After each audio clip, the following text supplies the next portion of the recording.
Gustong-gusto kong sumubok ng simple at budget-friendly recipe na nakakapag-feel refresh sa skin. This DIY combine rice flour, cloves powder at almond oil, madali lang gawin, affordable at perfect para sa relaxing self-care day. 1 tablespoon rice flour. Tumutulong magbigay ng gentle exfoliation para maalis ang ilang dry at rough surface skin. 1 teaspoon cloves powder. Ang cloves ay may natural antioxidant compound pero pwede rin itong maging irritating sa ibang skin types. 2 tablespoon water. Tumutulong pagsamahin ang lahat ng ingredients para maging smooth ang paste. 1 teaspoon almond oil. Nagdadagdag ng moisture para hindi masyadong drying ang mass. Paghaluin ang lahat hanggang maging smooth at creamy ang texture. Kapag masyadong makapal, magdagdag lang ng kaunting water hanggang maging madaling i-spread. I-apply ang manipis na layer sa clean skin at iwasan ang eye area.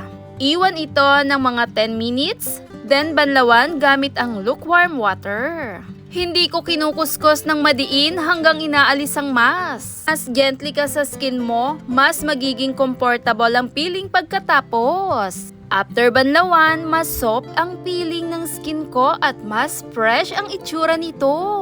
Sa tingin ko, dahil ito sa gentle exfoliation ng rice flour at extra moisture mula sa almond oil. Pero, kung ang goal mo ay mawala agad ang wrinkles o dark spot, mas magandang maging realistic ang expectation. Para sa mga skin concern na iyon, mas importante pa rin na consistent skincare routine, daily sunscreen at patience. Healthy skin isn't about finding one magic ingredients. It's about taking care of your skin consistently, one simple routine at a time.